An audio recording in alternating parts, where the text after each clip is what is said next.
जय Jinendra. Vardhaman education and research institute में आप सभी का बहुत बहुत स्वागत है। परम पूज्य प्रीति सुधा जी महाराज साहब की सुशिष्या स्वाध्याय प्रेमी पूज्य श्री संयम प्रीति जी महाराज साहब जी एवं सौ शकुंतला जी चोरडिया, इनके मुखारविंद से हम सभी जन अध्ययन कर रहे हैं तत्वार्थ सूत्र। और आज तत्वार्थ सूत्र का 95वां क्लास है और आप सभी जन बहुत ही अच्छी तरह से अध्ययन कर रहे हैं, इसलिए तहे दिल से आप सभी का बहुत बहुत स्वागत है। संयम प्रीति जी महाराज साहब जी एक साथ मथेन वंदामी, भावपूर्वक मथेन वंदामी, श्रद्धा पूर्वक मथेन वंदा। बोलिए शांतिनाथ भगवान की जय। आचार्य भगवंत की जय। नमो अरिहंताणम नमो सिद्धार्थम नमो अध्यायानम नमो लोए सर्वसाहूणम एसो पंच नमोकारो सर्व पावपनाशनो मंगलानंच सभ्यतिम परम हवै मंगलम परम मंगल। त्रिविंदर स्वामी महाराज आपकी आज्ञा, भगवान आपकी आज्ञा, गुरु गुरुनी जी महाराज आपकी आज्ञा। तत्वार्थ सूत्र के 90वें अध्ययन का अर्थ करने की आज्ञा चाहते हैं। मोक्ष मार्गस्य नेतारम भेत्तारम कर्म भूभृताम ज्ञातारम विश्व तत्वानाम वंदे तद्गुण लब्धये वंदे तद्गुण लब्धये। परम आदरणीय, परम वंदनीय, परम पूजनीय चौबीसों तीर्थंकर भगवान, पंच परमेष्ठी भगवान तथा ज्ञानी ध्यानी त्यागी तपस्वी समस्त ऊर्जा महापुरुषों के चरणों में भावपूर्वक वंदन। आराध्य गुरुदेव पूज्य श्री आचार्य भगवान तपसी जी महाराज साहब, पूज्य श्री माता जी महाराज साहब के चरणों में भावपूर्वक वंदन। संस्कार भारती वाणी भूषण पूज्य श्री प्रीति सुधा जी महाराज साहब, पूज्य श्री अरुण प्रभा जी महाराज साहब के चरणों में भावपूर्वक वंदन।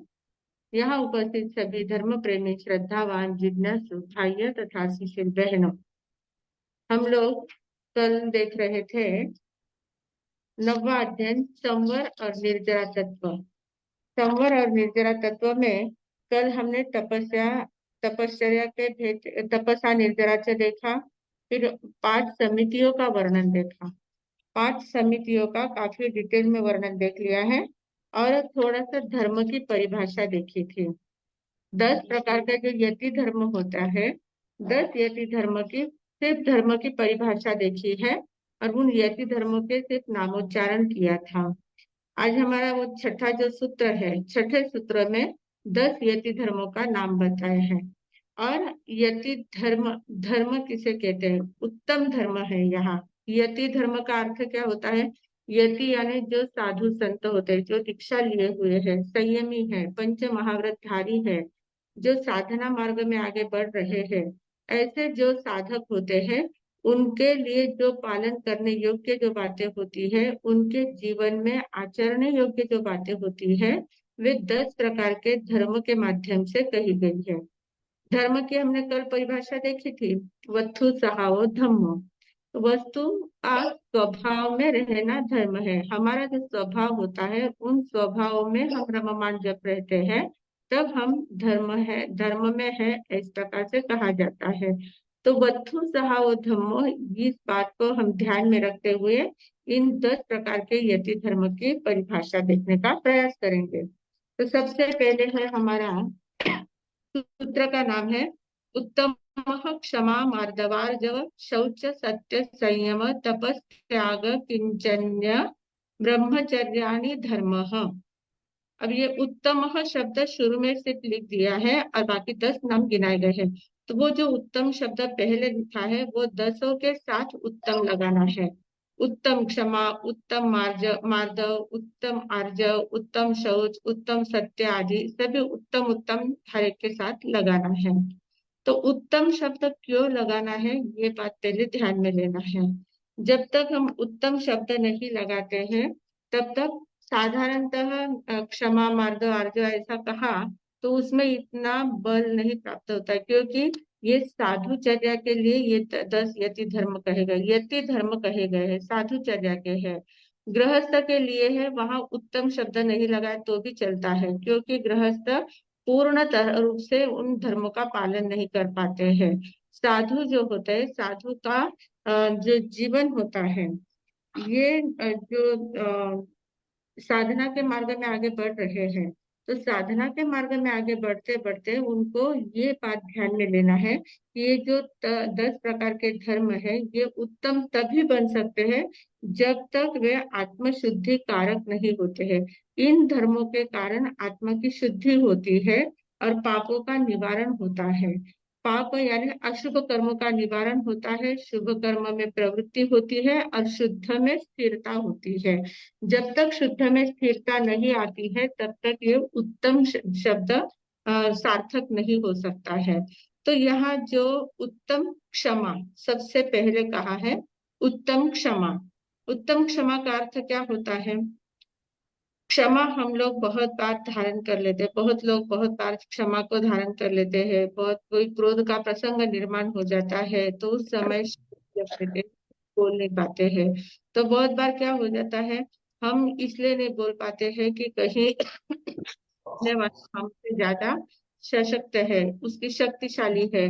हम कुछ बोलने जाएंगे, थोड़ा क्रोध करने जाएंगे तो उसका विपरीत परिणाम आ जाएगा, इसलिए वहां शांति धारण कर ली जाती है। तो ऐसा नहीं है। उत्तम क्षमा किसे कहते हैं कि क्रोध का अगर प्रसंग उपस्थित हुआ है, सामने इतना क्रोधित होने जैसा प्रसंग सामने उपस्थित हो गया है, प्रतिक्रिया करने का सामर्थ्य हमारे अंदर है, हम क्रोध कर सकते हैं और उसका प्रभाव पड़ सकता है सामने वाले में। हमारे अंदर इतनी ताकत है कि हम उसको क्रोधित होकर उसको चाहे जो दंड दे सकते हैं, इतनी शक्ति हमारे पास है। ऐसा होने पर भी प्रतिक्रिया न करना, क्रोध नहीं करना, उसको कहते हैं उत्तम क्षमा। मतलब क्रोध का प्रसंग है, प्रतिक्रिया करने की शक्ति है, ताकत होते हुए भी हम क्षमा करें, उस व्यक्ति को क्षमा कर दे, अंतर से क्षमा कर दे, तो उस क्षमा को उत्तम क्षमा कहा गया है। हमारे यहाँ बहुत बार शब्द आता है क्षमा वीरस्य भूषणम। क्षमा ये वीरता का भूषण है। क्षमा कायर लोग नहीं कर पाते हैं, कायर लोगों की क्षमा क्षमा नहीं होती है, वीर लोगों की क्षमा क्षमा होती है। वीरस्य भूषणम मतलब क्या है? हमारे अंदर ताकत होते हुए कि हम क्रोध नहीं करें, उस समय हम अपने आत्म नियंत्रण करें, अपने क्रोध पर हम कंट्रोल करें और हम उसको खुले दिल से एकदम आंतरिक भावनाओं से क्षमा कर दे, उसको कहते हैं क्षमा। क्षमा जो होती है ये 5 प्रकार से की जाती है। 5 प्रकार की क्षमा होती है। सबसे पहली जो क्षमा होती है उसको कहते हैं उपकार क्षमा। उपकार क्षमा यानी क्या? कि जैसे किसी ने पहले हमारे ऊपर कुछ उपकार किए थे और अभी वही व्यक्ति हमें तकलीफ दे रहा है, हमें क्रोध निर्माण करने की परिस्थिति सामने उपस्थित कर रहा है। पहले उपकार किए थे पर अभी वो हमें क्रोध दिलाने की बात कर रहा है, हमें उकसा रहा है। ऐसे परिस्थिति में उसके सामने उस बात को ध्यान में रखना कि इसने पहले मेरे ऊपर उपकार किए थे, ये मेरा उपकारी है। भले अभी वो मुझे तकलीफ दे रहा है, मुझे क्रोधित करने का प्रयास कर रहा है, मेरे प्रतिकूल वातावरण निर्माण कर रहा है, फिर भी इसने पहले उपकार किए थे, उन उपकारों की जान रखकर उसको क्षमा कर देना। उस समय हमें क्रोधित नहीं होना है, क्षमा का भाव रखकर उसको क्षमा कर देना है। तो ये क्षमा जो होती है इसको कहते हैं उपकार क्षमा। उपकारों की जान रखकर, उपकारों को याद करके क्षमा कर। दूसरी होती है अपकार क्षमा। अपकार क्षमा यानी क्या? मालूम है कि अगर मैंने इससे क्रोध के जैसा वातावरण निर्माण कर दिया है, मुझे गुस्सा लाने का प्रयास कर दिया है, पर अगर मैं इस समय गुस्सा करता हूँ तो वो मेरे और ज्यादा हानि पहुंचाएगा, क्योंकि वो सामने वाला ताकतवर व्यक्ति है। वो चाहे जो परिस्थिति निर्माण कर सकता है, मुझे और ज्यादा दुखी कर सकता है और ज्यादा हानि पहुंचा सकता है। तो ये अपकार कर सकता है। इस अपकार की भावना को ध्यान में रखकर उसको क्षमा कर देना, छोड़ देना। हमें उस समय क्रोध नहीं करना चाहिए। आवाज नहीं आ रही? हेलो? आ रही है, आ रही है ना? अच्छे से आ रही है। हाँ, जिनको नहीं आ रही उनके यहाँ कोई नेट का प्रॉब्लम होगा, थोड़ा सा देख लेना। हाँ जी। अपकार क्षमा यानी क्या? क्रोध करने से वह ज्यादा हानि पहुंचाएगा, ऐसा सोचकर वहां पर शांति रख ले। क्षमा कर, अपकार क्षमा। फिर विपाक क्षमा। विपाक क्षमा यानी क्या कि मैं अगर क्रोध करता हूँ तो क्रोध करते समय मेरे कर्म बंध ज्यादा होंगे, क्योंकि हमने देखा था कि बंध जो होता है कषाय के कारण से स्थिति और अनुभाग दोनों प्रकार के बंध होते हैं। और जितना ज्यादा क्रोध करूंगा उतने तीव्र बंध होंगे, उतनी ज्यादा तीव्र स्थिति बंधेगी, उतना ज्यादा अनुभाग रस बंधेगा। और उसका जब उदय आएगा तब मुझे कितना भुगतना पड़ेगा, कितने फल कष्ट मुझे भुगतने पड़ेंगे। तो इस प्रकार विपाक की चिंता कर कर उस समय क्रोध पर कंट्रोल कर लेना, क्रोध नहीं करना, क्रोध को क्षमा के रूप में धारण कर लेना, क्षमा कर देना सामने वाले को। तो इसको कहते हैं विपाक क्षमा। मतलब क्रोध का कर्म बंध का परिणाम ध्यान में लेकर क्षमा कर देना, उसको कहते हैं विपाक क्षमा। फिर चौथी है वचन क्षमा। वचन क्षमा यानी क्या? शास्त्रों में भगवान के वचन है कि क्रोध नहीं करना चाहिए, क्रोध हमारा स्वभाव नहीं है, क्षमा हमारा स्वभाव है। आत्मा का स्वभाव में रहना, आत्मा को अपने स्वभाव में रहना चाहिए, विभाव में नहीं जाना है, पर के वातावरण से नहीं उलझना है। और क्रोध करके हम अपने कर्मों को और ज्यादा नहीं बढ़ाएंगे। क्रोध के जैसे भी क्रोध का प्रसंग आता है उस समय एकदम शांति रखनी है। इस प्रकार के शास्त्रों में वचन होते हैं, भगवान ने इस प्रकार से कहा हुआ है। और ये बातें जब हम सुनते हैं उन बातों को उस समय याद करते हैं जिस समय क्रोध का वातावरण निर्माण होता है। तो जब क्रोध का वातावरण निर्माण हुआ है उस समय अगर हमने ये चिंतन किया कि नहीं, भगवान ने कहा है कि हमें स्वभाव में रहना है, हमारे गुणों को ध्यान में लेना है, क्षमा हमारा गुण है, क्रोध हमारा गुण नहीं है, क्रोध ये विभाव है, हमें विभाव में नहीं जाना है। तो उन वचनों को याद करके स्वभाव में रहने का प्रयास करना, क्षमा गुण को धारण करना, इसको कहते हैं वचन क्षमा। और पांचवी है धर्म क्षमा। धर्म क्षमा यानी क्या? आत्मा का गुण ही क्षमा है। चिंतन ही करना है कि आत्मा का गुण क्षमा है, और जब तक मैं अपने गुण में नहीं रहता हूँ तब तक मेरा धर्म नहीं हो सकता है। मुझे अगर धर्म करना है, मेरे जीवन में धर्म को धारण करना है, तो मुझे अपने गुणों में रहना, टीकना जरूरी है। तो इस प्रकार का चिंतन करके क्षमा को धारण कर लेना, कैसा भी वातावरण निर्माण हुआ तो भी उसको क्षमा को धारण कर लेना, इसको कहते हैं धर्म क्षमा। तो इस प्रकार 5 प्रकार की क्षमाएं होती है। तो उसमें सिर्फ अपकार क्षमा, उसमें सामने वाले की शक्ति ज्यादा है ऐसा सोचकर क्षमा करना, वो हमारी थोड़ी सी कमजोरी होती है।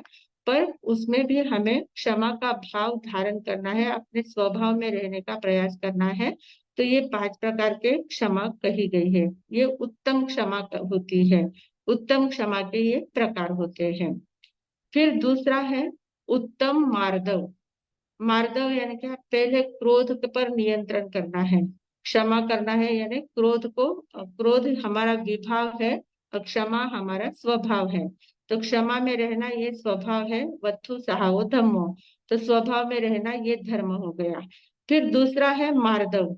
मार्दव में क्या होता है? अहंकार जो है, मान जो है, मान कषाय जो है, ये हमारा विभाव है, और मार्दव ये स्वभाव है। मार्दव का अर्थ क्या होता है?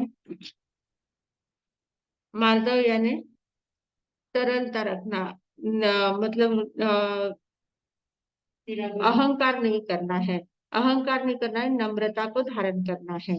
मार्दवता यानी रुजुता, नम्रता को धारण करना है।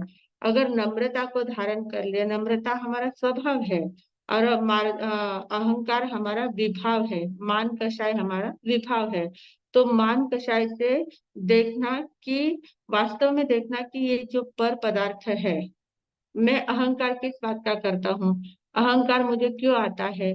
क्योंकि ये जितना मेरे पास, जितनी ज्यादा धन संपत्ति है, जितनी पद प्रतिष्ठा है, या मैं बहुत ज्यादा सुंदर हूँ, मुझे बोलना ज्यादा अच्छा आता है, मुझे ज्ञान बहुत ज्यादा है, या मेरे पास इतनी शक्ति है, मेरे पास राजकीय ताकत इतनी ज्यादा है, सामाजिक ताकत इतनी ज्यादा है, मैं चाहे जो कर सकता हूँ, इस प्रकार की बातों से हमें अहंकार आता है। जितनी बातें हमारे पास ज्यादा होती है उनका हमें अहंकार आता है। तो मार्दव, उत्तम मार्दव के समय क्या सोचना है कि ये जो बातें हैं ये सारी पर है, पर बातें हैं, धन दौलत है वो भी पर है, पद प्रतिष्ठा है वो भी पर है, सामाजिक जितने शारीरिक मतलब लोगों का बल जितना होता है, मैन पावर जितनी है वो भी सारा पर है।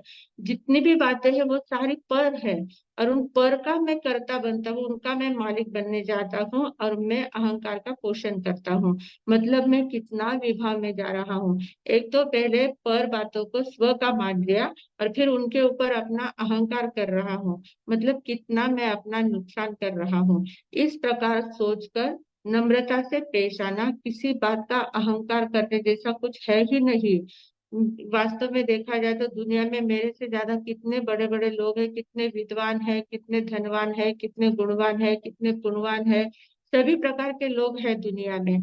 मैं तो कुछ भी नहीं, उनके सामने बहुत तुच्छ हूँ। और उसमें मैं इतना अहंकार करूँ तो ये मेरा विभाव है, ये धर्म नहीं हो सकता। तो मुझे मार्दवता से पेश आना है, सभी के साथ नम्रता से पेश आना है, विनय से पेश आना है। इसको कहते हैं उत्तम मार्दव। तो यहाँ अहंकार का विसर्जन करना है और मार्दव धर्म को स्वीकार करना है। फिर तीसरा है हमारा उत्तम आर्जव। आर्जव का अर्थ क्या होता है? सरलता। आर्जव यानी सरलता। अब पहले क्रोध का हो गया क्षमा, दूसरा अहंकार का हो गया मार्दव, अब तीसरा है माया। चार कषाय है ना, तो चार कषाय में तीसरी कषाय है माया। माया कषाय में जाना ये हमारा विभाव है, और आर्जवता यानी सरलता लाना ये हमारा स्वभाव है। तो जो कपट रहित होना, माया करना मतलब क्या? हम कपट करते हैं, दंभ करते हैं, ठग ठग दूसरों को ठगते हैं, इस प्रकार के जो व्यवहार करते हैं, तो ये माया का व्यवहार कहा जाता है। माया बाजार करना ये माया का व्यवहार है, कपट का व्यवहार है, और ये हमारा विभाव है, ये हमारा स्वभाव नहीं है। आत्मा का स्वभाव क्या है? सरलता, अंतर बाह्य एक रूपता। जो अंदर है वही बाहर है, अंदर एक और बाहर एक ऐसी वृत्ति हमारी नहीं होनी चाहिए। रुजुता, जितनी ज्यादा सरलता, रुजुता, नम्रता आती है, उतना ज्यादा हमारा हम स्वभाव में रहते हैं, उतना धर्म हमारे जीवन में उतरता है। तो उत्तम आर्जव का अर्थ क्या है कि कपट रहित होना है, माया, ठग, दंभ आदि का सर्वथा त्याग कर देना है। कोई सामने वाला व्यक्ति कुटिल व्यक्ति है, कोई हमारे साथ कपट कर रहा है, कपट कावा करके हमें लूटने का प्रयास कर रहा है, हमें ध्यान में भी आता है कि वो ऐसा कर रहा है। सामने वाला व्यक्ति भले ही कपट का व्यवहार करे, पर फिर भी उसके साथ हमें सरलता का व्यवहार करना है। उसके साथ भी हमें कपट का व्यवहार नहीं करना है। उसको तो मैं सबक सिखा दूंगा, उसको तो ऐसा करूंगा, उसको तो मैं बराबर उसकी जो बात है उसी के गले में डालूंगा, इस प्रकार की भावना बिल्कुल नहीं रखना। सरलता से, उसके कर्म जैसे है, उसकी भावना जैसी वैसा वो कर रहा है, मुझे मेरे कर्म मेरी भावना मुझे संभालनी है। मुझे सरलता का व्यवहार करना है, मुझे बिल्कुल भी कपट का व्यवहार नहीं करना है। इस प्रकार की भावना से उत्तम आर्जव का आर्जव की मतलब उत्तम आर्जव में हमें रहना है, स्वभाव में रहना है, विभाव में नहीं जाना है। फिर चौथा है उत्तम शौच। उत्तम शौच यानी चौथी कषाय हमारी कौन सी है? लोभ। लोभ कषाय जो है, तो ये लोभ कषाय जो है ये हमें अशुचि की ओर ले जाती है। बहुत ज्यादा ये भी मुझे चाहिए, वो भी मुझे चाहिए, बहुत ज्यादा भावना हमारी जो बढ़ती जाती है, ग्रहण करने की, प्राप्त करने की जो भावना बढ़ती जाती है। जहाँ लाभो तहाँ लोभो, जैसे जैसे लाभ होता जाता है वैसे वैसे लोभ हमारा बढ़ता जाता है।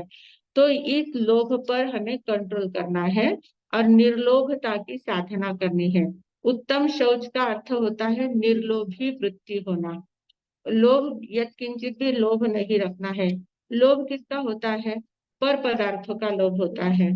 तो पर पदार्थों को पर समझ लिया है, वो पर मेरा है ही नहीं। सारे जितने भी भौगोलिक पदार्थ है वो सारे पर है, मेरा है ही नहीं, उनके साथ मेरा दूर दूर तक कोई संबंध नहीं है। मैं उनको अपना मान रहा हूँ, अपने मालकियत उसके ऊपर स्थापित करना चाहता हूँ, उसको ग्रहण करने की भावना रखता हूँ। तो जो मेरी आसक्ति है, मूर्छा है, इसको मुझे कम करना है। उसके साथ मेरा कुछ भी संबंध नहीं है। पुद्गल एकदम अलग है, वो जड़ है और मैं चेतन हूँ। ऐसा पूरा भेद ज्ञान जब हमारे दिमाग में आ जाता है तो उत्तम शौच की साधना होती है, निर्लोभता की साधना होती है, लोभ हमारा कम होते जाता है। लोभी वृत्ति है वो कम होती जाती है, पर पदार्थ में जो आसक्ति है उस आसक्ति की भावना कम होती है, घटती जाती है। और उत्तम शौच की साधना हमारी होती है, तब हम सत्य धर्म में प्रवेश कर सकते हैं। फिर आगे है पांचवा, उत्तम सत्य। उत्तम सत्य यानी क्या?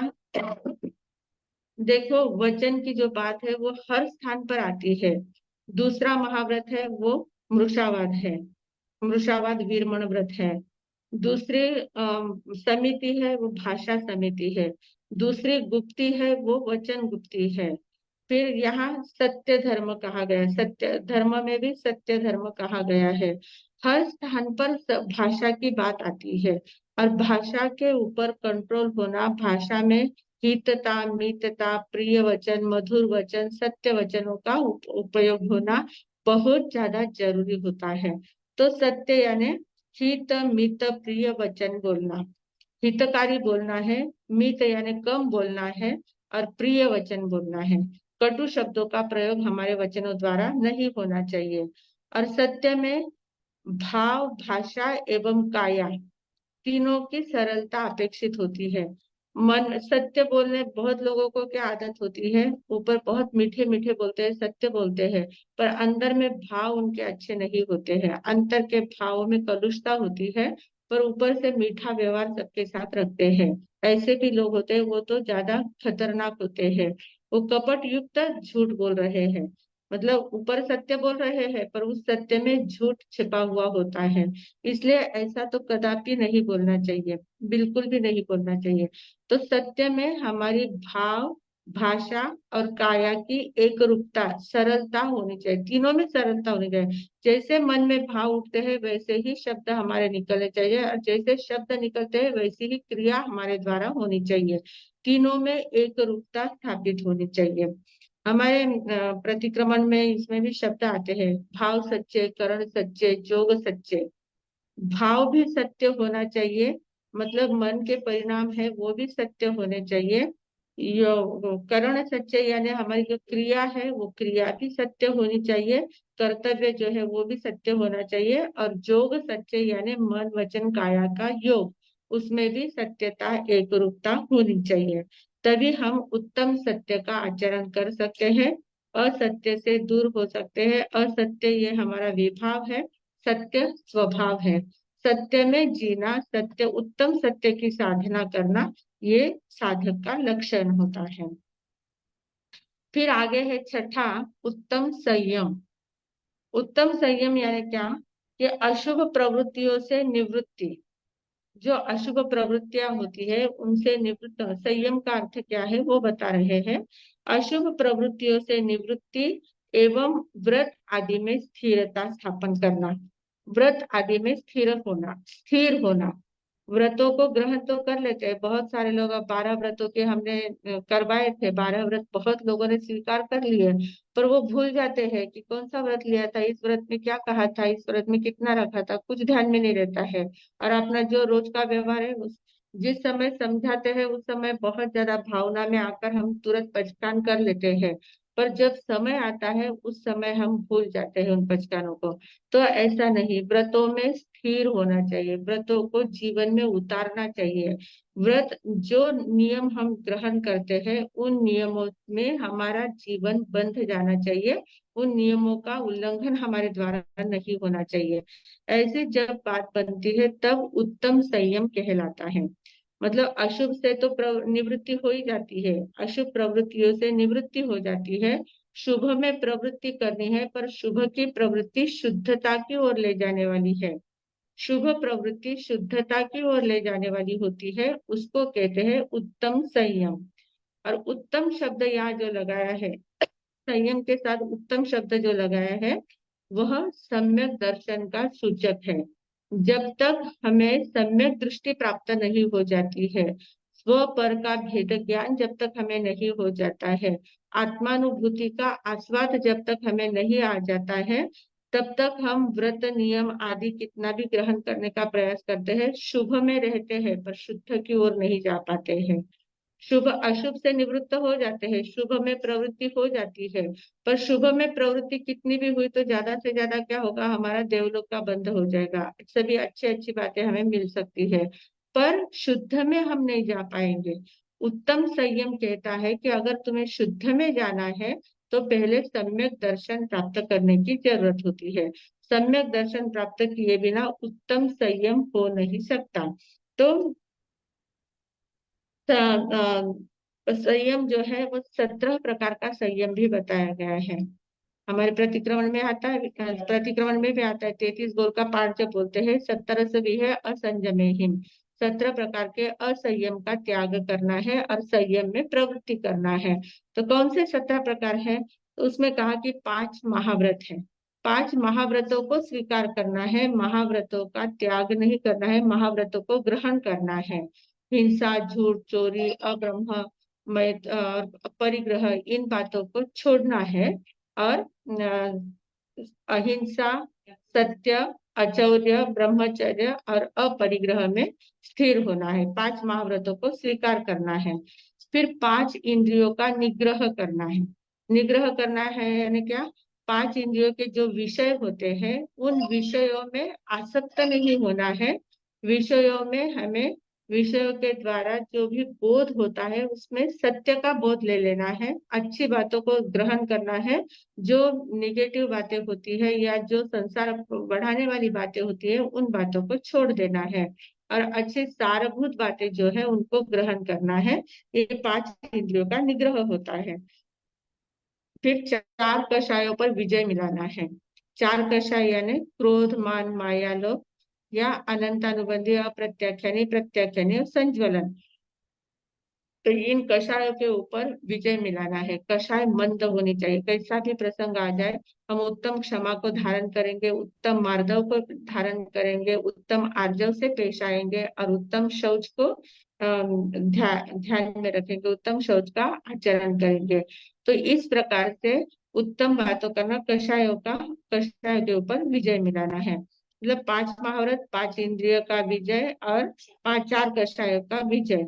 और फिर 3 दंड जो होते हैं उनसे निवृत्ति होना है। 3 दंड यानी कौन से, मन दंडनम, वय दंडनम, काय दंडनम।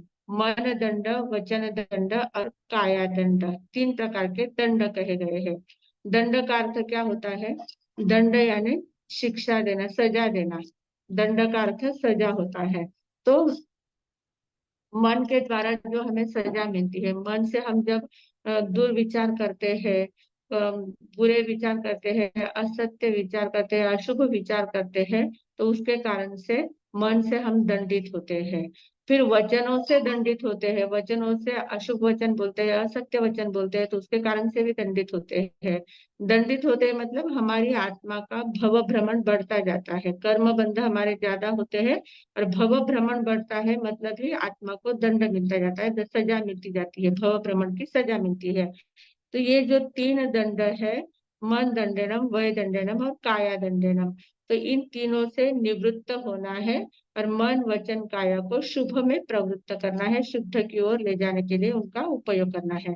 तो इस प्रकार 17 प्रकार का संयम है, उन संयम का पालन करना ये उत्तम संयम कहलाता है। फिर 7वां आता है उत्तम तप। उत्तम तप यानी क्या, कि मलिन वृत्तियों को निर्मूल करने के लिए, हमारी जो वृत्तियां अनादिकाल से जो हमारी वृत्तियां पड़ी हुई है मन, वचन, काया में, या हमारे संस्कार जो पड़े हुए होते हैं, अनादिकाल से भव भ्रमण चल रहा है, तो उसमें कितने संस्कार हमारे पढ़ते जाते हैं। तो उन संस्कारों के कारण से हमारी वृत्तियां मलिन होती जाती है। मलिन होती मतलब कर्म बंध के कारण, कारण को वो बढ़ाती जाती है, मतलब उसके कारण से कर्म बंध ज्यादा ज्यादा होते जाते हैं। इसलिए वे जो मलिन वृत्तियां हैं उनको निर्मूल कर देना, जो जिन कारणों से कर्म बंध हमारे ज्यादा हो रहे हैं उन कारणों को ही निकाल देना और अनासक्त बनने के लिए इच्छाओं का निरोध करना है। अनासक्त बनते हुए आसक्ति को कम करना है और इच्छाओं का निरोध करना है। इच्छाओं का निरोध करना यही उत्तम तप है। हमारे मन में बहुत सी भावनाएं होती है, बहुत सी इच्छाएं होती है, ये मुझे ये भी चाहिए, वो भी चाहिए, मुझे ऐसा करना चाहिए, वैसा करना है, ऐसे बहुत सारे अनेक प्रकार की इच्छा होती है। और इच्छा हो आकाश समा अनंतिया, इच्छा आकाश के समान अनंत होती है। इच्छाओं का कभी अंत आता ही नहीं है। एक इच्छा पूरी की नहीं कि 10 इच्छाएं वापिस दूसरी तैयार हो जाती है। तो इच्छाओं के ऊपर नियंत्रण होना चाहिए। इच्छा निरोधः तपः आगे हमारा सूत्र आने वाला है। तो इच्छा के ऊपर नियंत्रण करना है, उसको कहते हैं तप। और ये तप है, उत्तम तप कहलाता है। तप के 12 प्रकार है। वो आगे हमारा 12वां 13वां सूत्र कुछ आने वाला है, तब उसमें तप के 12 प्रकार हम देखेंगे। उसका भी विस्तार से व्यवस्थित देखेंगे कि तप क्या होते हैं, कैसे कैसे किए जाते हैं। सिर्फ भूखा रहना, उपवास करना ही तप नहीं है, 12 प्रकार के तप होते हैं। उन 12 प्रकार के तपों को किस प्रकार से हमें स्वीकार करना है, कैसे तपस्या करनी है, कैसे कर्मों की निर्जरा करनी है, वो तब अवसर आने पर हम देखेंगे। तो ये उत्तम तप हो गया। उत्तम तप में क्या है कि हमारी जो मलिन वृत्तियां हैं, उन वृत्तियों का निरोध करना है और अनासक्त बनना है। और अनासक्त बनने के लिए इच्छाओं का निरोध करना है, तब हमारा तप उत्तम हो सकता है। फिर आगे है उत्तम त्याग। 8वां है हमारा धर्म, उत्तम त्याग। त्याग यानी क्या, अब ये यति धर्म कहा गया है। यति धर्म में साधु संत जो होते हैं वो तो सब कुछ त्याग कर ही आते हैं। अणगार जिनको कहते हैं, जिन्होंने किसी प्रकार का आगार रखा ही नहीं है। आगार का एक अर्थ होता है घर, घर गृहस्थी सब कुछ छोड़ दिया है, सब कुछ त्याग करके आए हैं, फिर भी यहाँ उत्तम त्याग कहा है। तो इसका अर्थ क्या होता है? तो ये बाह्य संयोगों का तो हमने त्याग कर लिया है, पर आंतरिक संयोगों का भी त्याग करना है, आंतरिक परिग्रहों का भी त्याग करना है। बाह्य और आभ्यंतर दोनों परिग्रहों का त्याग करना है। बाह्य परिग्रह तो हम कर देते हैं, मतलब जितनी वस्तुएं है, चीजें है, घर है, परिवार है, जो जो भी चीजें है उनका त्याग हो जाता है। पर अभ्यंतर त्याग नहीं हो पाता है। अभ्यंतर त्याग यानी क्या, उन वस्तुओं के प्रति जो राग भावना हमारे मन में है, जो हमें लगता है कि हाँ मैंने इतना छोड़ दिया है, मुझे तो इतने सोगर है, मैंने इतनी बातों की त्याग कर लिए, इतने बातों के पचकान कर लिए हैं। उन पचकानों का बोझ हम लेके घूमते हैं। पहचान कर लिया, छोड़ दिया ना तो छोड़ दिया, तो छोड़ दिया, वापस उनका नाम भी नहीं आपके मुख पर आना चाहिए। पर हम क्या कहते हैं, किसी को, हमारी बहुत सारी बहनों को आदत होती है, एक बार वो अपने पचकान की गिनती करने शुरू कर देते कि हाँ मुझे इसके पचकान है, उसके पचकान है, मैं ये नहीं खाती, वो नहीं खाती, मुझे ये नहीं चलता, वो नहीं चलता, इतने सारे पचकान गिनाते रहते हैं। तो ये अभ्यंतर तप नहीं कहा जाता, अभ्यंतर त्याग नहीं हुआ है। सिर्फ ऊपर से त्याग किया है, पर मन में अभी तक है आपके कि मैंने इतनी चीजों का त्याग किया है। हम त्याग करने वाले कौन है? चीजें पर है, उनके ऊपर सिर्फ हमारा जो मालकी भाव था, उस भाव का हमने त्याग किया है।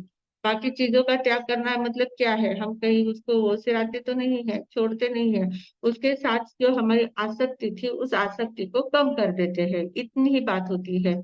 बाकी त्याग करना बड़ी बात नहीं है। दूसरा त्याग का अर्थ होता है कि जब संयमी जीवन है, दीक्षा लेने के बाद 5 महाव्रतों को स्वीकार किया है, तो महाव्रतों को स्वीकार करने के बाद सुपात्र व्यक्ति को देखना, जो सामने वाला व्यक्ति है, सुनने वाला जो व्यक्ति है, प्रवचन आदि के माध्यम से, क्लास आदि के माध्यम से या स्वाध्याय आदि के माध्यम से जो सुनने वाले व्यक्ति होते हैं, उन सुपात्र व्यक्तियों को ज्ञान आदि सद्गुणों को दान करना, ज्ञानादि सद्गुण प्रदान करना, ये उत्तम त्याग कहलाता है। मतलब अगर हमारे पास थोड़ी बहुत समझ है, हमें कुछ ध्यान में आ रहा है, कुछ बातें हमारे थोड़ी सी क्लियर है हमारे अंदर, तो उन बातों को सामने वाले को समझाना और उसको भी धर्म के आचरण, धर्म के मार्ग में लगाने के लिए प्रेरित करना, ये उत्तम त्याग कहलाता है। और स्थानांग सूत्र में त्याग के 4 प्रकार कहे हैं। स्थानांग सूत्र जो है उसमें त्याग के 4 प्रकार कहे हैं। पहला है मन चियाए। मन चियाए यानी क्या? मन के विकारों का त्याग करना। हमारे मन में जितनी भी बातें आती है, बहुत सारे, मन तो चंचल है, हमने कल देखा ही था कि मन कितना चंचल है, कितनी बातें वो करता है, कंटिन्यू उसकी बातें चालू रहती है, इतना चिंतन करता है, वर्तमान में भी ग्रहण करता है, भूत को भी याद करता है, भविष्य की भी कल्पना करता है, इतना ज्यादा मन हमारा चंचल होता है। तो उसमें अच्छे विचार भी आते हैं, बुरे विचार भी आते हैं, शुभ विचार भी आते हैं, अशुभ विचार भी आते हैं, तो मन विकारी बनता जाता है। तो मन चियाए यानी क्या, मन के विकारों का त्याग करना, मतलब इतना जागरूक रहना कि हमारे मन में कौन से विचार चल रहे हैं, वे तुरंत हमें ध्यान में आने चाहिए। अशुभ विचार आ रहे हैं तो तुरंत उन विचारों का त्याग कर देना है कि नहीं, मुझे ऐसे विचार नहीं करना है, मेरे मन में इस प्रकार के विचार आने ही नहीं चाहिए, इस प्रकार का मुझे ध्यान रखना है। तो ये मन चियाए। दूसरा है वचन, वचन चियाए। वचन चियाए यानी क्या, अशुभ अप्रीतिकर वचनों का त्याग करना है, असत्य वचनों का त्याग करना है, ये वचन चियाए। यहाँ भी आया देखो, वचन चियाए, मन चियाए, वचन चियाए। फिर है काया चियाए। काया चियाए यानी क्या, काया से अनैतिक व्यवहारों का, अशुद्ध व्यवहार का त्याग करना है। तो हमारे काया के द्वारा ऐसे अशुभ प्रवृत्ति हो ही नहीं कि जिसके कारण से सामने वाले के मन में कुछ चल विचलता आ जाए या किंतु परंतु आ जाए, इस प्रकार का व्यवहार हमारा होना ही नहीं चाहिए।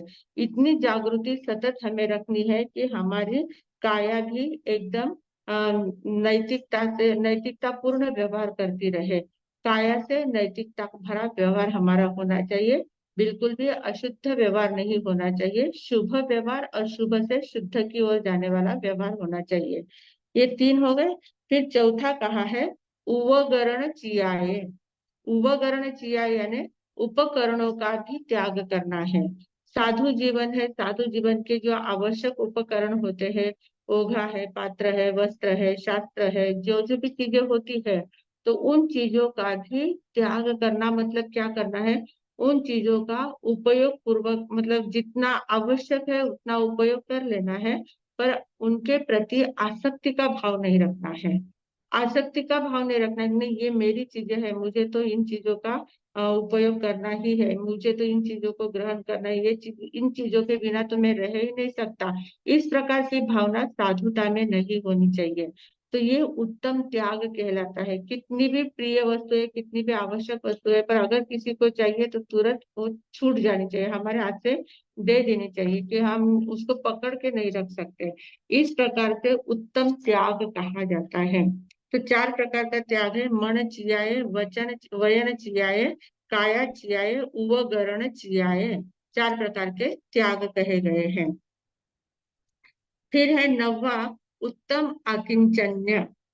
अकिंचन्य का अर्थ क्या होता है, कुछ भी नहीं, अकिंचन बोलते हैं ना, कुछ भी नहीं, मेरे पास कुछ भी नहीं है, एकदम अकिंचन्यता, एकदम फकीरी, फकीरी वृत्ति एकदम से। तो मतलब शरीर तथा साधना के जो उपकरण होते हैं, उन उपकरणों में भी ममत्व भाव नहीं रहना चाहिए, ममत्व का पूर्णतः अभाव। मेरा शरीर भी मेरा नहीं है, अभी इस शरीर में मेरी आत्मा विराजमान है, जब तक मेरा आयुष्य का बंध है तब तक इस शरीर में मैं रहने वाला हूँ। तो जब तक मैं इस शरीर में रहूंगा तो ये शरीर मेरा कैसे हो जाएगा। आप अगर किराए के मकान में रहते हो तो उस किराए के मकान को अपना मानते हो क्या, कभी भी नहीं मानते। हम लोग ध्यान में ले लेते कि ये किराए का मकान है, छोड़ना है हमें, हमारा अपना मकान नहीं है। तो अपना मकान नहीं है, वो किराए का मकान, उसमें रहते हैं, खाते पीते सब कुछ करते हैं, पर फिर भी उस मकान को पराया मानते हैं, वो मेरा नहीं है, किराए का मकान है। और उस मकान में अगर कुछ कम ज्यादा हो जाता है तो उसकी डागडुजी भी हम ज्यादा जल्दी से नहीं कर पाते हैं, उसको कलर वगैरह देना है, उसको अच्छा बनाना है, वो भी हम नहीं करते। क्या करना है, किराए का तो मकान है, उसमें क्या इतना पैसा खर्चना है। इस प्रकार की भावना से उस मकान से हम अलग रहते हैं। तो जैसे किराए का मकान पराया होता है, वैसे ये शरीर भी तो हमारा किराए का मकान है। शरीर में हम कब तक है, जब तक हमारा आयुष्य कर्म है तब तक इस शरीर में हम रहने वाले हैं। और बाद जैसे ही आयुष्य कर्म पूरा हो जाएगा, शरीर छूट जाएगा। तो शरीर छूटने वाला है तो फिर उसको मैं अपना कैसे मानूंगी, उसको भी किराए का ही मकान मानना है। जैसे किराए के मकान को हम पर मानते हैं, वैसे शरीर को भी पर मानना चाहिए। और जैसे शरीर को पर मानते हैं तो बाहर की जो चीजें हैं, अन्य चीजें तो बहुत दूर की है, वो तो एकदम पर ही है। तो इस प्रकार से किसी के ऊपर ममत्व की भावना रहेगी ही नहीं। मालूम है कि मेरा है ही नहीं, तो उसके ऊपर ममत्व नहीं रहता है। किराए के मकान पर ममत्व नहीं रहता है हमारा। तो इस प्रकार जो शरीर है और शरीर संबंधी और शरीर से साधना के लिए जो भी उपकरण है, किसी के भी ऊपर हमारा ममत्व भाव नहीं रहता है। तो उसको कहते हैं अकिंचन्य। ये उत्तम अकिंचन्य गुण है, क्योंकि ममत्व रखना ये हमारा विभाव है, और अममत्व भाव अकिंचनत्व ये हमारा स्वभाव है। स्वभाव में रहे तो धर्म होगा, विभाव में गए तो अधर्म हो जाएगा। तो इसमें हम बाह्य और आभ्यंतर दोनों परिग्रहों का त्याग करते हैं। दोनों का त्याग करके सिर्फ आत्मरमणता बढ़ती जाती है, क्योंकि पता है कि ये मेरा है कि नहीं, तो मेरा नहीं है तो उसमें आसक्ति हो ही नहीं सकती। और आसक्ति नहीं है तो फिर किस में आसक्ति होगी? जो मेरा है उसमें आसक्ति होगी। तो मेरा क्या है? मेरी आत्मा है। मेरी आत्मा में स्व में मैं लीन रहूंगा। स्व में मुझे जितने मेरे अंतर के गुण जितने मैं खिला सकता हूँ, जितने गुणों को प्रकट कर सकता हूँ, उतने गुणों को प्रकट करने का मैं प्रयास करूंगा। तो इस प्रकार आंतरिक गुणों को प्रकट करना है, आत्मरमणता बढ़ानी है, और ये अकिंचन्य धर्म है। मतलब संयमी के उपकरण जो होते हैं, साधु संत का मतलब यति धर्म है ना ये। तो अकिंचन्य में क्या है? हमारे जो उपकरण भी होते हैं, तो उन उपकरणों को सिर्फ उपकरण के हिसाब से उसका उपयोग लेना है।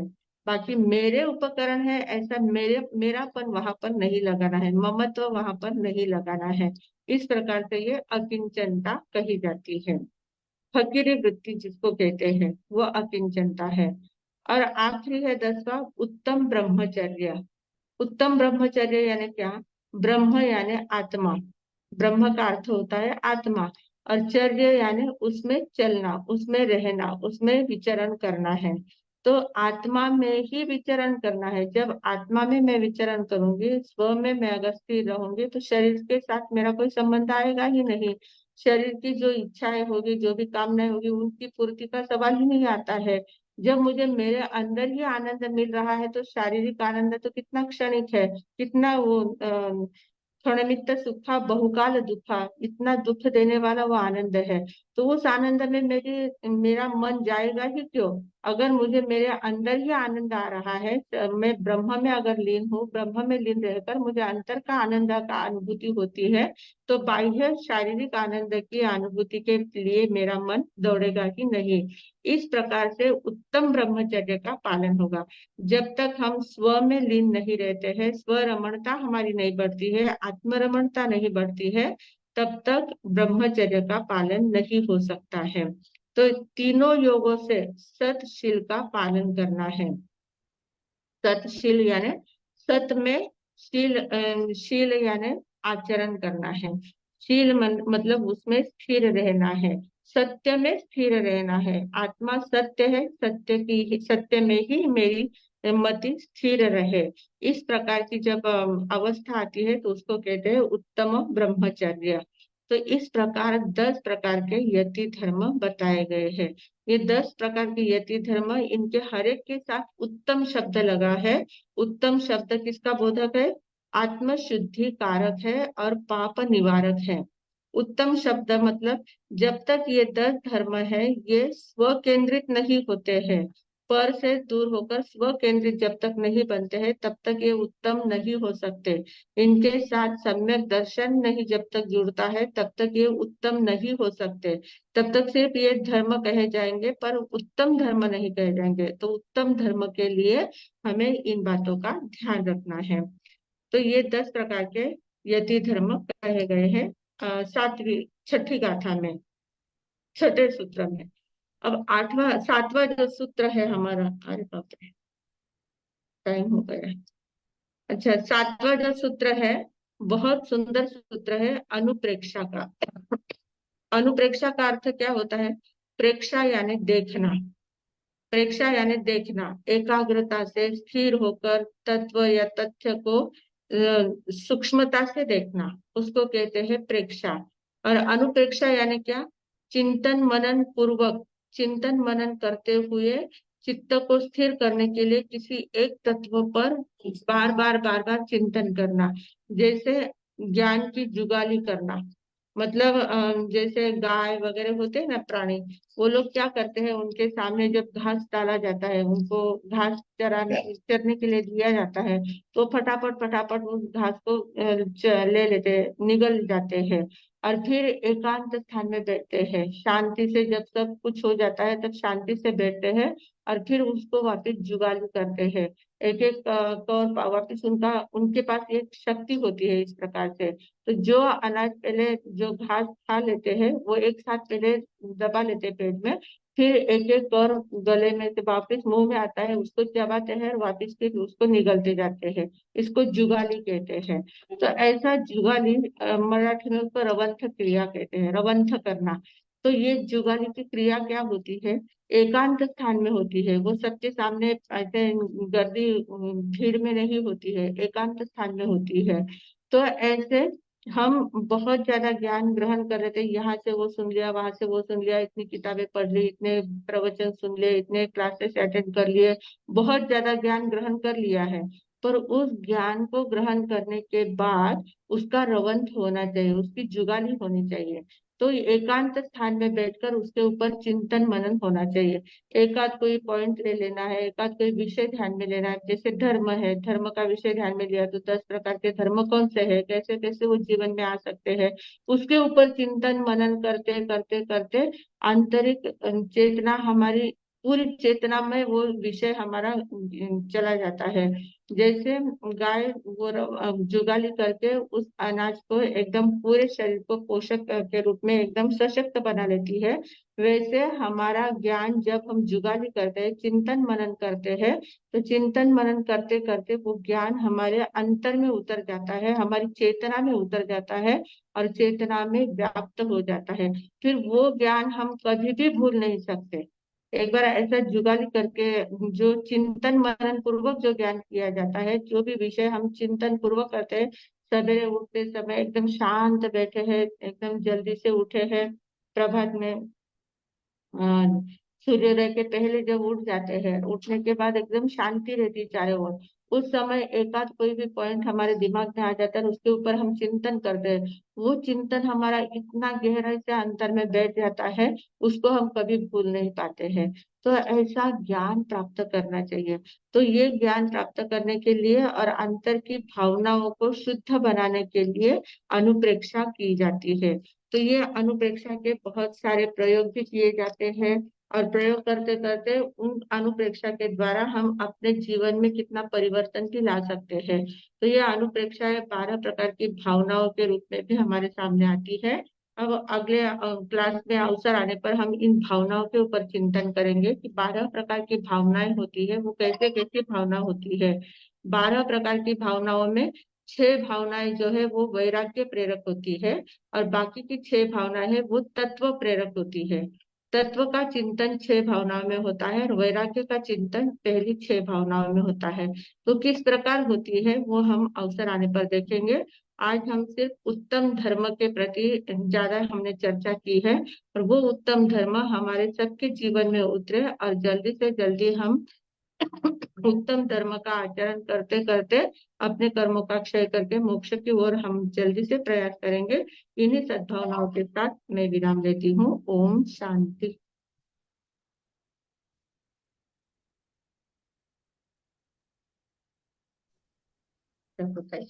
मथन वंदन। हाँ, दया पर। सभी जिज्ञासु साधकों को भावपूर्वक जय जिनेन्द्र। अभी हम तप निर्जरा ये सारे संवर तप जो देख रहे हैं, निर्जरा देख रहे हैं, तो उसमें आज 10 धर्म की चर्चा हो रही है। हमारे साहब ने बहुत सुंदर से विश्लेषण किया है। तो 10 धर्म क्या है? उत्तम क्षमा, उत्तम मार्दव, उत्तम आर्जव, उत्तम शौच, उत्तम सत्य, उत्तम संयम, उत्तम तप, उत्तम त्याग, उत्तम अकिंचन्य और उत्तम ब्रह्मचर्य। अभी उत्तम शब्द साधारण श्रावकों के लिए नहीं लगाया जाता है। ये साधुओं के, जो साधना में रहते, जो पंच महाव्रतधारी है, जो ध्यान साधना कर रहे, तप साधना कर रहे, मौन साधना कर रहे, स्वयं तिरने के प्रयास कर रहे औरों को तिराने का प्रयास करने वाले ऐसे विशिष्ट साधुओं के लिए उत्तम शब्द लिए लगाया जाता है कि जो आत्म शुद्धि कारक है। अभी यहाँ पर पहला बताया उत्तम क्षमा। उत्तम क्षमा क्या है कि क्रोध का प्रसंग जो साधक है इतने उच्चता पर शिखर पर पहुंच रहे हैं, तो कौन सा भी प्रसंग आए तो क्या होते हैं, समभाव रखते हैं।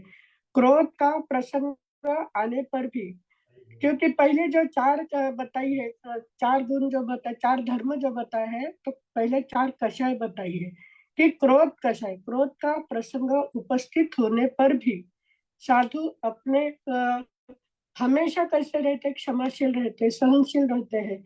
जो भी प्रसंग आया उसको समभाव से देखते हैं, उस पर उसको प्रतिक्रिया नहीं देती। प्रतिक्रिया देने की शक्ति होते हुए भी, सामर्थ्य होते हुए भी उसको क्षमा ही करते हैं, वही उत्तम क्षमा कहलाती है।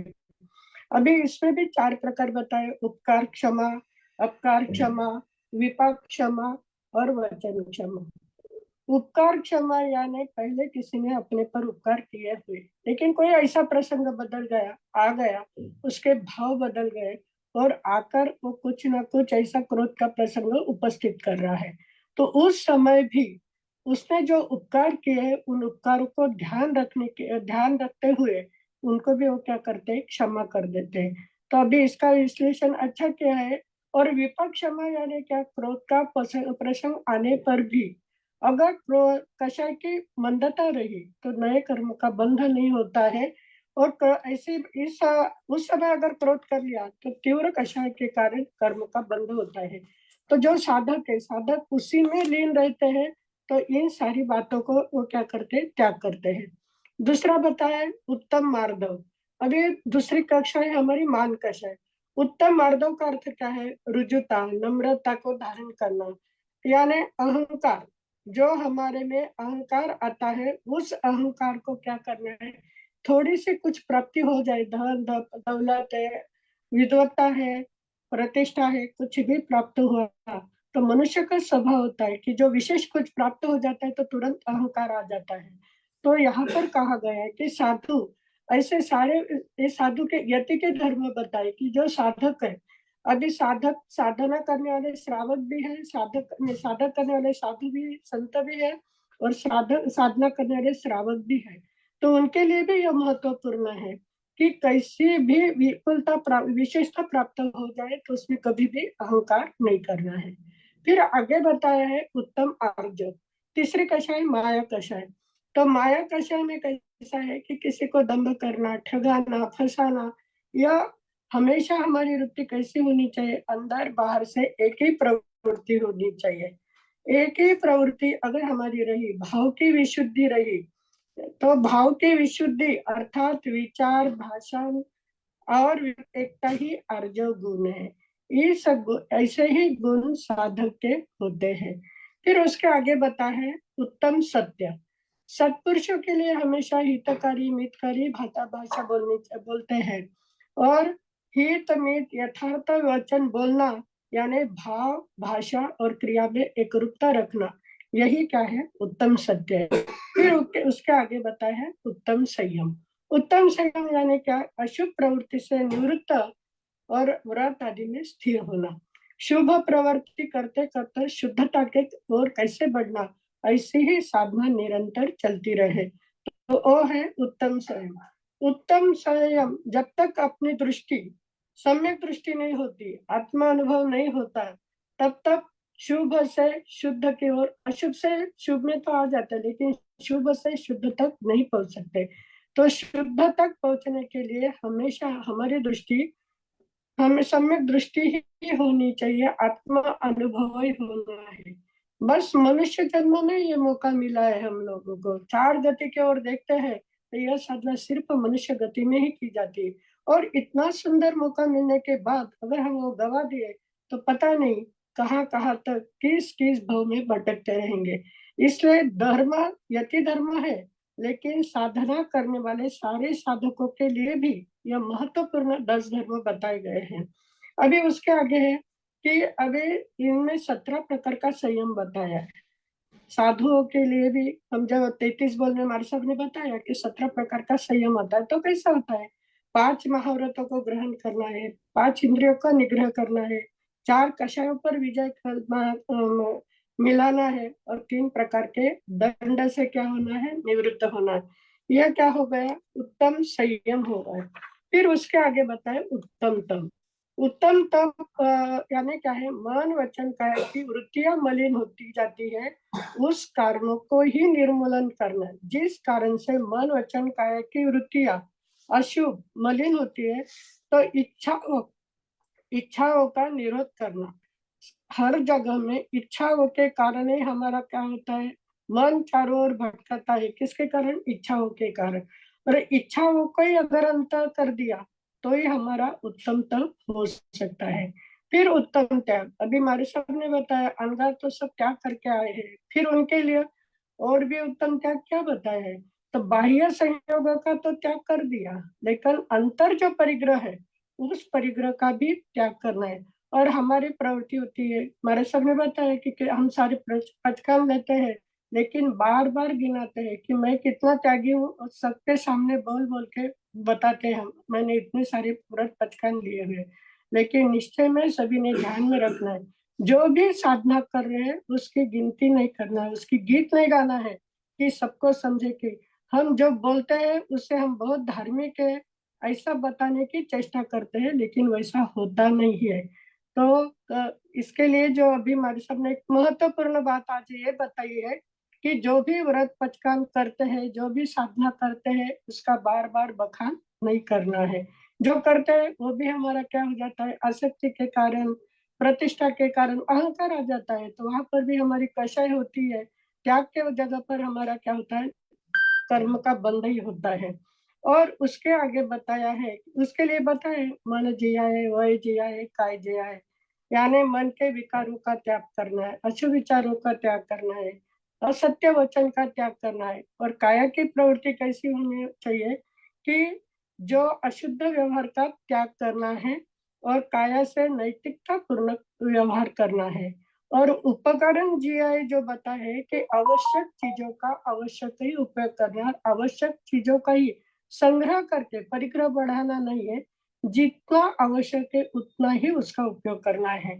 फिर आगे बताया अकिंचन्य। अकिंचन्य यानी पूर्णतः ममत्व का था, कि यह साधन तो क्या, यह शरीर भी मेरा नहीं है, ऐसे भाव के एक किराए का मकान है। जैसे किराए का मकान एक दिन तो छोड़ना है, उसी प्रकार यह आत्मा इस शरीर में, तब तक मैं किराए के मकान में हूँ, और यहाँ से एक दिन ये मुझे छोड़ना ही पड़ेगा, यह अकिंचन्य है। और फिर ब्रह्मचर्य जो 10वां बताया कि आत्मा में यानी स्व में रमन करना है, बाह्य शरीर के आनंद के लिए भटकना नहीं है। तो भौतिकता में ज्यादा रमन कर रहे हैं, और भौतिकता में रमन कर करके भव भ्रमण बढ़ाने का हम क्या काम कर रहे हैं। तो महत्वपूर्ण आज का संदेश है कि स्व में रमन करना। जब तक स्व में रमन नहीं करेंगे, तब तक हमारी प्रगति शिखर के जो हमारा ध्येय वहां तक हम नहीं पहुंच पाएंगे। इसीलिए सभी ने आत्मरमन करना है। और आगे क्या, जो रिजर्वेशन करने का ये मौका मिला है, मनुष्य जन्म सिर्फ रिजर्वेशन का है। आपने चारों गति की जगन्य उत्कृष्ट स्थिति देखी होगी, सबसे ज्यादा सबसे कम मनुष्य जन्म की बताई गई है। तो मनुष्य जन्म हमारा कैसा है? रिजर्वेशन जैसा है। यहाँ से ही आपको कहाँ जाना है उसका हम रिजर्वेशन कर सकते हैं। तो हमारा लक्ष्य रहे कि हम उच्च गति की ओर बढ़ने का ही प्रयास करेंगे। इसी मंगल भावना के साथ मैं विराम देती हूँ।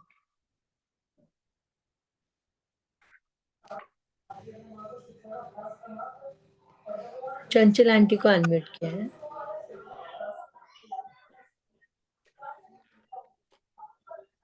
मथे नंदामी मार साहब मार साहब हाँ उत्तम सत्य कहा है आपने। हाँ ऐसा बहुत बार ऐसा प्रसंग आता है कि बोले बगैर तो रह नहीं जाता, पर वो बोलना भी नहीं चाहिए और झूठ भी बोलना नहीं चाहिए। तो ऐसे प्रसंग में कितना का ऐसा होता है ना कि बोले कहे भी नहीं सकते और झूठ भी नहीं बोल सकते। तो वो उस समय मौन धारण कर लेना, मौन धारण कर लेना, जो होता है तो कहे देखना। बगैर तो रह नहीं सकते, कहना तो है ही। नहीं, फिर कंट्रोल इतना तो करना ही पड़ेगा ना। अगर हमारे बोलने से कुछ गलत उसका असर हो सकता है, सामने वाले को बुरा लग सकता है या कटु सत्य होगा, तो वो नहीं बोलना चाहिए। उस समय हमें मौन धारण कर लेना है। तो पर ये उत्तम सत्य नहीं होगा। नहीं, उत्तम सत्य मतलब उत्तम सत्य बोलने की बात है ना, बोले ही नहीं है तो सत्य का सवाल ही नहीं। मौन धारण कर लिया, क्षमा हो जाएगी। अरे वो पेशेंट बार बार पीछे लगाए तो कैसे करेंगे हमारे साहब। फिर तो उत्तम नहीं होगी, साधारण हो जाएगी। नहीं, अगर बोलना है तो सौम्य भाषा में उसको व्यवस्थित रूप से हम प्रस्तुत कर सकते हैं तो ठीक है, बोल सकते हैं। पर उसको अगर कटु सत्य है तो कटु सत्य हमें कभी नहीं बोलना है, अप्रिय सत्य कभी नहीं बोलना है। भले सत्य है पर वो अगर कुछ विपरीत उसका परिणाम आता है तो ऐसा सत्य हमें नहीं बोलना चाहिए। तो वो उत्तम नहीं, वो सत्य ही नहीं होगा, वो असत्य की कोटि में चला जाएगा। हमारे साहब इतने दूर आवाज नहीं थी, वो ये हो गया था, बंद हो गया था। नहीं आए क्या आवाज? हाँ। अगर हमारे सत्य बोलने पर भी सत्य बात है, पर उस बात के कारण से सामने वाले को कुछ बुरा लग रहा है, उसको वो आहत हो रहा है, या कटु सत्य हम बोल रहे हैं, अप्रिय सत्य बोल रहे हैं, तो ऐसा बोला हुआ नहीं चलता है। उस समय हमें मौन धारण करना ही सर्वश्रेष्ठ उपाय है। हाँ, आंखों में पानी लाना, बाकी कुछ नहीं करना। ठीक है अगर मैम। हम उसको अच्छी भाषा में समझा सकते हैं, बोल सकते हैं, तो ठीक है, बोल लेना। पर उसको व्यवस्थित रूप देकर बोलना चाहिए। हाँ, कटु सत्य डायरेक्ट नहीं बोलना है। थैंक यू मार ये साहब। होती है, डायरेक्ट बोली हुई नहीं चलती है, इनडायरेक्टली हम उसका सिर्फ संकेत कर सकते हैं। संकेत कर और सकते। डायरेक्ट, हाँ, डायरेक्ट बात नहीं करना है। अच्छा है। ओके ओके, थैंक बहुत यू। बहुत धन्यवाद हाँ, चंचला जी। प्रमिला जी जैन आपको अनम्यूट किया है। प्रमिला जी, प्रमिला जी,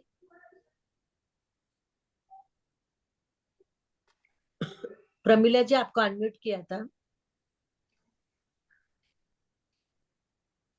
शायद नहीं, रेंज चली गई होगी, कुछ होगा।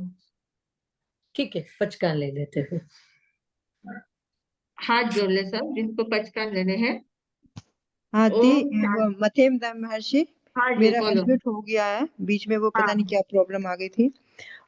तो मेरा एक क्वेश्चन ये है, जैसे हम कोई भी पचकान लेते हैं, बर्त हुआ, नवकारसी या कुछ भी एक आसना हुआ, तो जब हम खोलते हैं तो उसके लिए कोई पाठ पढ़ना पड़ता है? हाँ, हमने जैसे जो नव पचकान लिए है वो जैसे एकासना का पच के पचकान, न फास्यम न पालियम न सोयम न तिरियम न किट्यम न आरयम अनाय अनुपालियम न भवेत समिच्छामि दुक्कडम, ऐसा बोल के, जैसे सामयिक का पाठ बोलते हैं ना, सामयिक में पारने की पाठी होती है ना, जी। ऐसे नवमस की पाठी। आपके आप कौन से सामयिक की पाठ कैसे लेते हैं, कैसे पारते हैं? एस नव समायस पंच यारा जानिए न समायर्य तम जहाते अलो मन हाँ, दुखना ने वाय दुखना काय दुखना ने, ये ऐसे पढ़ के करती हूँ मैं। हाँ, तो उसमें आता है ना, न फास्यम न पालियम न नकालिम। सोयम। जी। हाँ, तो वो वही पाठ बोलना है। जब तो वो पचकान पारने होते हैं तब वही पाठ बोल के पचकान पारने होते हैं, फिर 3 नौकार मंत्र फेर के फिर अपन पचकान पूरे पूर्ण होते हैं। नवकारसी का भी ऐसे करना होता है? हाँ, कौन सा भी पचकान हो, नवकार्ती हो, पूर्ति हो, कोई भी पचकान हो। तो पहले उपवास। वो वर्ड मतलब जो बर्थ किया हुआ है उसका नाम हाँ, लेके फिर आगे वो। उसके नाम लेके न फासेम न पालेम न सोयम। ओके। मैंने अभी तक को भी वैसे नहीं किया, बस यही कर लेती थी, एक बार नमोकार मंत्र पढ़ लिया या फिर जैसे भावना भा लेती थी कि साधु हाँ, साधु आए, मैं हार भरऊं मैं खाऊं, तो वो करती थी, बराबर। मुझे पता नहीं चला था। तो अब मैंने ठीक है, इतने दिन तक मालूम मतलब वो नहीं था तब तक, ठीक है, पर अब पता चले तो अब इस प्रकार से करना है। थैंक यू मथेम दमर्षि, बहुत बहुत कृपा करी आपने। हाँ, चलो शांति पचकान। शांति शांति। हात जोडलेले उभय सूर्य नवकारशी कोरशी देड कोरशी आपल्या उभयचे पचकान अस्मम बाणम खैमम खैमम अनेक्षणा भोजनम सहस्तागारणम तव समाही वत्तियागारणम ओसिरे ओसिरे ओसिरे। कल का 82 अगस्त जोड़ ले। ओम शांति शांति शांति उगसरे बेहसनारा दोटक उपरांत दिवसना तिनिया रातना चोविहारा पचखान अनर्थना भोगनम सहसा गारणम सव समाहिवत्या गारणम ओसिरे ओसिरे ओसिरे। कल का एकासना, अच्छा उपवास भी उपवास है। ते एकासना। ओम शांति शांति शांति उगसरे एकासनारा एकटक उपरांत दिवसना तिनिया रातना चोविहारा पचखान अनर्थना भोगनम सहसा गारणम सव समाहिवत्या गारणम ओसिरे ओसिरे ओसिरे। कल का उपवास। ओम शांति शांति शांति। गुरुदेव की आज्ञा से, माताजी माता की आज्ञा से, शासन की शक्ति से, सद्गुरुनाथ की कृपा से उकैसूर्य उपवासम पचखे दिवसना तिनिया रातना चोविहारा पचखान असनम पाणम खायमम सायमम अनथा भोगिनम सहसा गारणम सव समाहिवत्या गारणम ओसिरे ओसिरे ओसिरे। उपवास करने वालों को धन्यवाद, तपस्या करने वालों को धन्यवाद। ओम शांति शांति शांति। गुरुदेव की आज्ञा से चित्ताई मंगलम, अरिहंता मंगलम, सिद्धा मंगलम, साहू मंगलम, केवली पंडितो धम्म मंगलम। चित्ताई लघुत्तमा, अरिहंता लघुत्तमा, सिद्धा लघुत्तमा, साहू लघुत्तमा, केवली पंडितो धम्मो लघुत्तमो। चित्ताई शरणम पवज्जामि, अरिहंते शरणम पवज्जामि, सिद्धे शरणम पवज्जामि, साहू शरणम पवज्जामि, केवली धम्मं शरणं पवज्जामि। चार मंगल, चार उत्तम, चार शरणा, दुख हरणा, सुख करना, वरण शरणा कोय, जो भवि प्राणी आदरे तो अक्षय अमर पद होय। बोले भगवान महावीर स्वामी की जय, आचार्य भगवंत की जय, पूज्य श्री माताजी महाराज साहब की जय, संस्कार भारती वाणी भूषण पूज्य श्री प्रीति सुधा जी महाराज साहब की जय, सब साधु संतन की जय, आज के आनंद की जय। परम पूज्य संयम प्रीति जी महाराज साहब जी को बहुत बहुत धन्यवाद, आभार आभार आभार। पक्षी का भी एक क्वेश्चन था। पक्षी आज 12 से, आज 12 से है ना? 9 तारीख में पक्षी, 9 तारीख को पक्षी है अच्छा आज। ठीक है। 14 कब है क्या? 14 हाँ? कब? 14 पक्षी नहीं, शायद 9 तारीख को पक्षी है, इतना पता है मुझे। हाँ 14 का नहीं पता है, 1 मिनट। नहीं धन्यवाद।